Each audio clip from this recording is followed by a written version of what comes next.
So we're here at the AGM at the conclusion of 2013 Cycling Canada AGM with CEO Greg Mathieu, and we want to talk about this season in cycling and how was the AGM overall, Greg?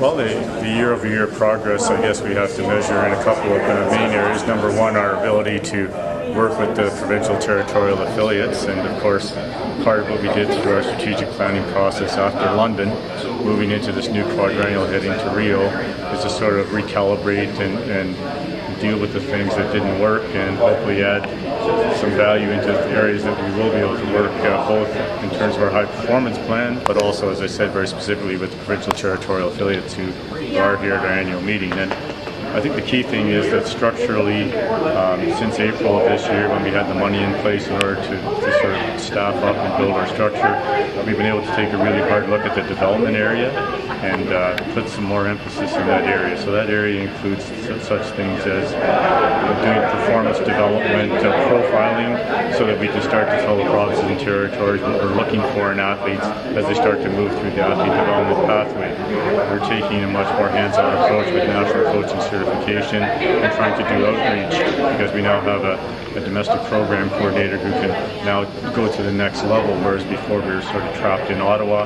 Now we can do more outreach with our provincial partners and start to bring that coaching cohort up to a little bit higher level, which we all need because that serves the athletes. Sure. Having a competitions coordinator has been a great step forward for us. We had taken a little part of out of a whole bunch of coordinators' jobs and asked them to be event aware as well as being high performance aware, and it was asking a little too much. So as I said, when we recalibrated, we took the event stuff out of the program coordinator positions. They focus on road and track and mountain bike and BMX and paracycling, and instead we have an event coordinator, and he looks after all of the event aspects. So he's becoming much more aware of what organizers need, what our provincial territorial affiliates need to be hosts, and starting to put that together a little bit more. We have a ways to go. We have to develop better standards, better guidelines, better working relationships. But I think the groundwork is being laid. And most significantly, we did a little bit of a study with Peter Mathieu, who's very well known in the cycling circles. And Peter believes that we have the ability to put together an added value kind of proposition that we can take out to the organizers that aren't sanctioning races with us currently, and work with us and work with our provincial affiliates on both sanctioning but sort of upgrading the standards of the events, or making sure that the athletes who compete in our sport are going to the best events possible. So that sounds very interesting. That's a lot of development through this year. Would you say that part of that is due to the stability of the organization in terms of funding? Well, it has a lot to do with it, obviously, because the structure that we have follows the funding. There's no question about it. And as well as being able to move ahead in the development area for the first time in my time here, which is coming up to 5 years, we've been able to move ahead in the high performance area.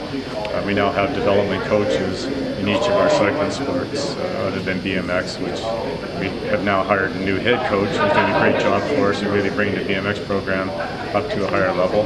As you know, we're hiring 3 track coaches. 2 of them are in place and 1 yet to go. So, you know, we're getting our technical leadership into a strong position, and of course we brought Chris Westwood back into Cycling Canada, a great resource.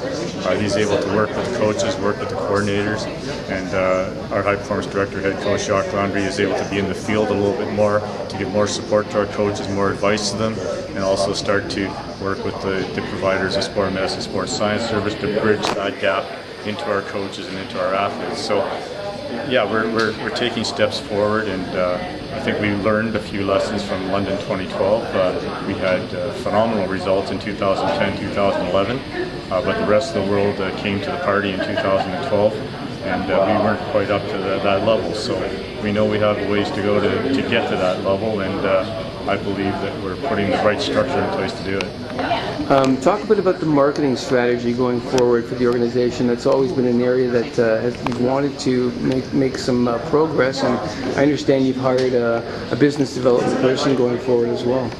Yeah, absolutely.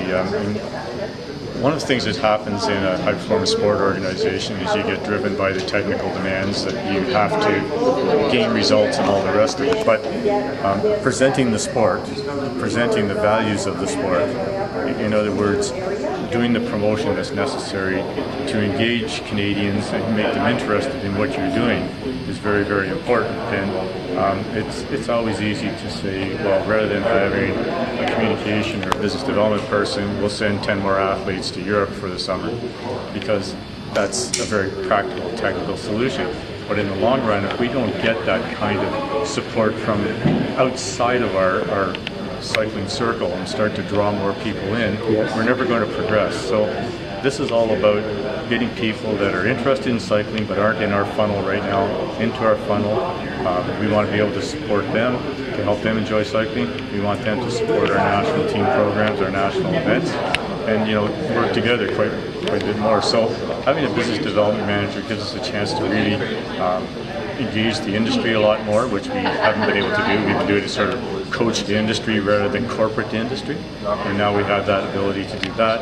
And then we have the ability to service those sponsors that we already have on board and those sponsors and corporate partners that we hope to bring on board. So as you know, it's pretty key to be able to not just bring people in, but also be able to service them and help them activate once they are in the door. Absolutely. That's part of the process then with the Miguel. Absolutely. So with the events that Canada has hosted, with Tour of Alberta being new, and of course the World Tours being here, Delta, and now the women's event being sanctioned by UCI, that's got to augur well for the future of the sport as well. You would think that we reach a threshold with events, but the reality is that events and organizers are really the lifeblood of Canadian cycling in a lot of ways. And we have to be able to do as much as we possibly can to encourage these great events that are building cycling interest where we haven't even seen it before. The Edmonton and Calgary ends of the Tour of Alberta and everything that happened in between were phenomenal. And that's just a new opportunity. And now the Gatineau race is now heading into its third year, and it's being upgraded each year. So it may be that we get to an opportunity to have a Women's World Cup come back to Canada before too long. And these are the types of things that stability brings, and it also is the type of thing that bringing more interest into the sport brings, because now Cascade and other companies are starting to support the races. So we're starting to turn the corner a little bit on a new group of corporate citizens that want to be involved in cycling. All good. Well, it's been a good AGM, I think, overall, and it's great to see the sport moving forward. We want to thank you for spending time with us, Greg, and giving us your take and the overview, and all the best in the next season and the next quadrennial to the games. Well, thanks very much, Benjamin, and thanks for all that Pedal does to support the sport and profile it. Thank you.